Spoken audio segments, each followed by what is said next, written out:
Transcription number 44. Dictation at 60 words per minute. Mr.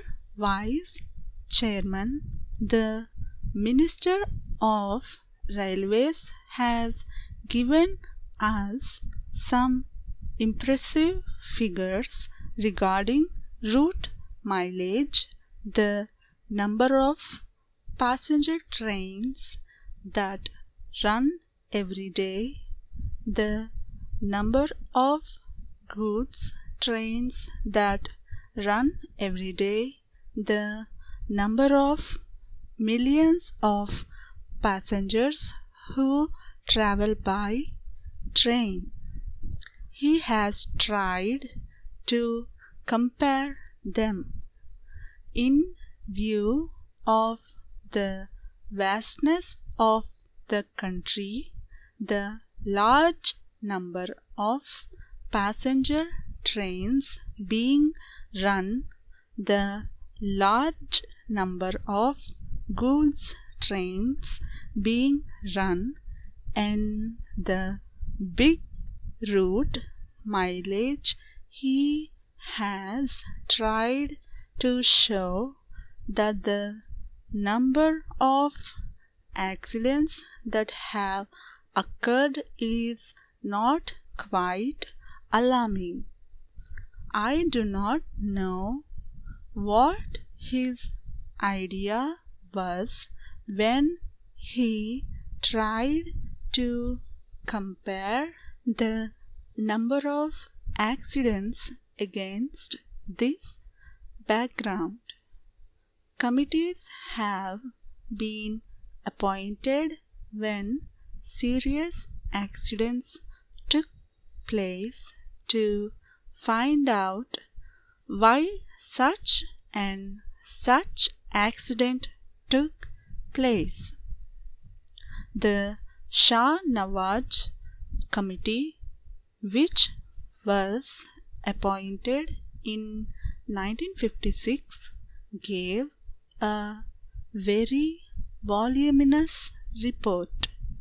Therein they had stated the causes of accidents that occurred during the period before, and they had also suggested some preventive measures. The government have again appointed another committee headed by Dr. Kunjru. It is more than 8 months or so.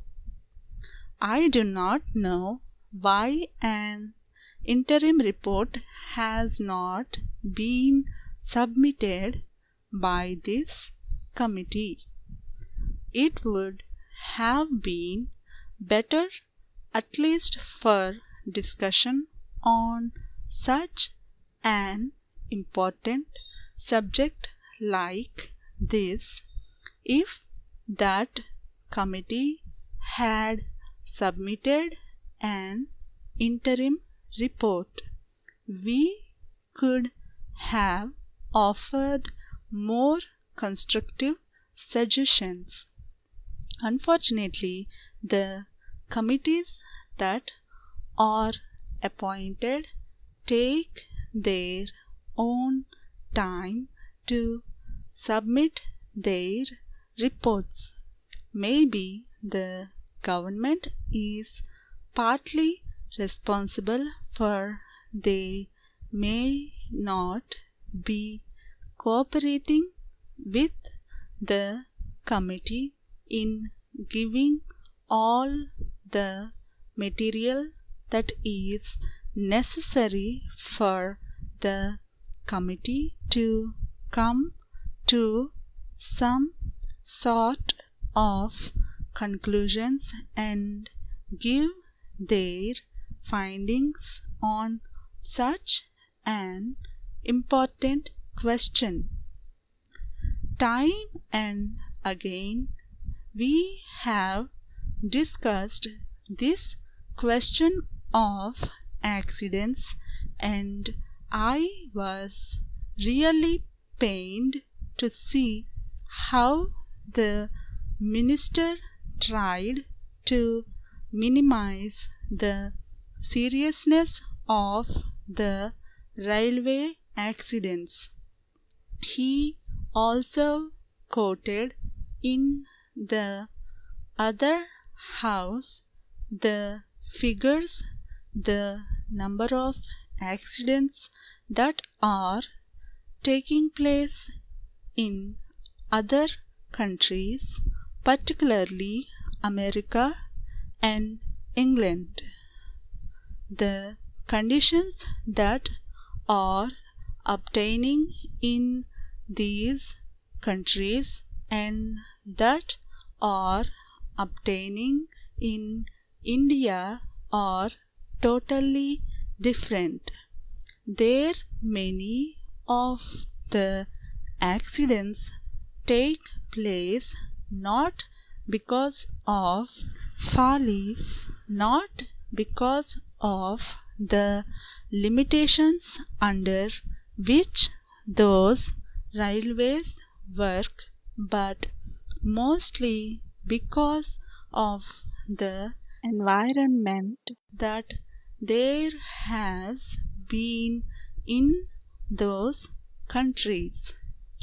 So he did not mention the figures here, but took refuge under the guise that our railways work much better than the railways work in other countries, and that the rate of accidents in India is much lower than the rate of accidents in America or England.